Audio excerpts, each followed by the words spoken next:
Once upon a time, there was a boy named Ben. Now, Ben was just like all the other children.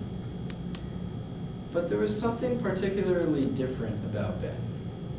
You see, when his teachers told him to write a paper, he didn't do it like the other kids did it. He started writing as soon as he got the assignment. Now, you might think that that led to a lot of strayed ideas, and it did. Then Ben grew up. Ben went to college, and his writing process started to change a little bit. Smell that? It's the beginning of the semester. The roses are red, the birds are chirping, and our minds are fresh. See, my schedule is quite science-based this semester, and quite frankly, I just have one outlier, English. And I mean, yeah, it's not too bad. You know, I've always been pretty decent at writing. You know, I don't really mind it too much, to be honest, and you know, it really allows me to express my ideas freely. What's that? I have a project assignment? Oh, that's no big deal. I'm gonna be really busy with all my science classes, so I mean, honestly, I'll probably just put it off until the last minute, really. And it's a college essay. Oh, that's not really too bad. I've been writing those most of my high school career. All right, well, let's go ahead and start out with my brainstorming process. So how does that happen? Well, I kind of just wait until an idea comes to my head, and I kind of go off of that. So if we go ahead and take a look at the cluster map that I created for Project 1, we can see that I really enjoy just throwing out every idea that I have and really just writing it down. However, one thing that I learned, really at the beginning of the semester is that audience is very important to consider in any genre that you're writing in.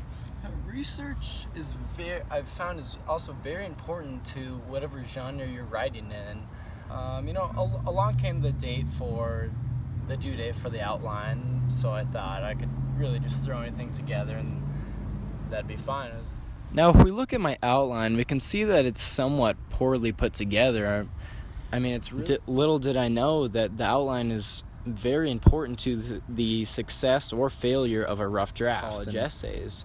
And the reason being that college essays require that you have ideas written down beforehand so that you don't go off on a bunch of tangents, and like I did. This video of a narcoleptic dog really exemplifies how my rough draft went. I mean, it was going strong, my ideas were going, and then I started going off on tangents, and it crashed and burned. You know, as for the revision process, I've never really taken into consideration what people thought about my publication. And so basically any peer reviews that I received just kind of blew past me, and my final draft pretty much ended up paying for it. And, you know, especially if we look at college essays, I mean, they require a lot of editing. And so basically what I ended up doing is just rushing to get that first project in, just the final draft, and I'd just so it could be on time, just really so I could say that I was done with it. Well, the first project is over, and the second one is going to start. Now, I went into Project 2 with a slightly different mindset than I did with Project 1. Well, for one, I learned that I can't put things off because when I do, my grade's going to suffer.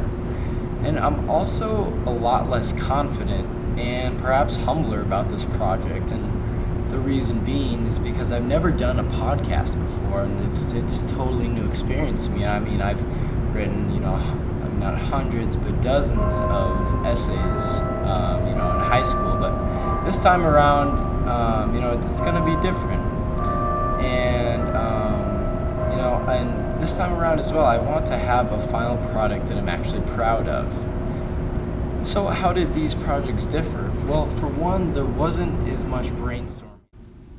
So the nature of Project 2 required that I spend a great amount of time learning about the various genres in my field. So in pursuit of learning about genres in my field, I conducted a few interviews with biomedical engineers. And contacting these professionals ended up being quite simple and relatively easily. And let's go ahead and take a look at a segment from one of these interviews to give you. Okay, great. All right, so the next one is just as far as your publications go, what is your writing process like? Yeah, we're very formulaic about that. We first start by collecting the data. When almost all of the data is collected, we start to make the figures. Okay. Now, as we can see, the interview went quite well, and I actually ended up enjoying them. Now, after the interview came the rough draft and the content outline. This outline ended up being the most difficult thing to construct. The main reason why was because I had to be constantly inputting pause here or add sound here. Now, these additions are really just specific to any podcast or video essay. Now, editing my podcast had to be one of the most grueling experiences I had ever endured. So as far as my peer reviews went, I figured that they may have something of actual value, so I decided to go ahead and take them into consideration and kind of edited my podcast accordingly. I felt a lot more confident about this project because I gave myself a lot more time to work and I put more effort into it. So now by this time in the semester, I'd become quite efficient with my time. Before, I was doing something entirely wrong that I didn't know I was doing.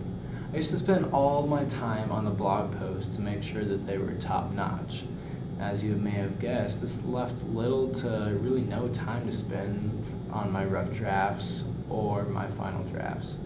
So what did I do? I started earlier. Now Project 3 has began.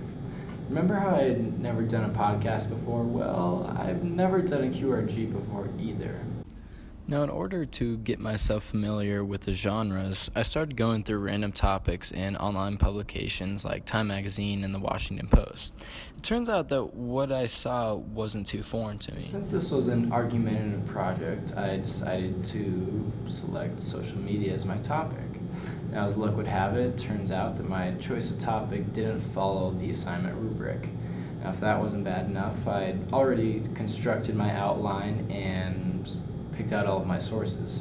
I learned that things don't always go your way, and whether it be your computer crashing 600 words into your paper or your topic changing entirely, writing and life can be a nuisance. But I think there's something to be learned in really every situation. And as in mine, I ended up writing on a topic I found even more interesting than my original topic. Now, this new topic was the new SAT. So I researched all that I could about the topic, every stance and every opinion that was ever made. I also learned something about the requirements of an argument. I thought that QRGs wouldn't require as much proof because they are certainly a lot more informal, but no. Now, is information presented differently? Yes. Is the information different? No. See, I had dozens of pieces of evidence for my QRG. Now, I wasn't citing the information like you typically would see in an essay. I hyperlinked all the information.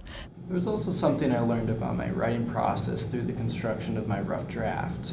The tone that I write in tends to be somewhat passive-aggressive and kind of discusses my point through analogy. Does any of that matter? Well, it turns out that my tone is very similar to that of a typical QRG. They're going to use more conversational syntax and tone to get their point across. So I was very excited to see where I can incorporate a sarcastic comment next. As far as the construction of my drafts went, I had to make sure I included enough pictures and that my opinion was crystal clear. Now, the editing process went quite smoothly because my rough draft was pretty well put together.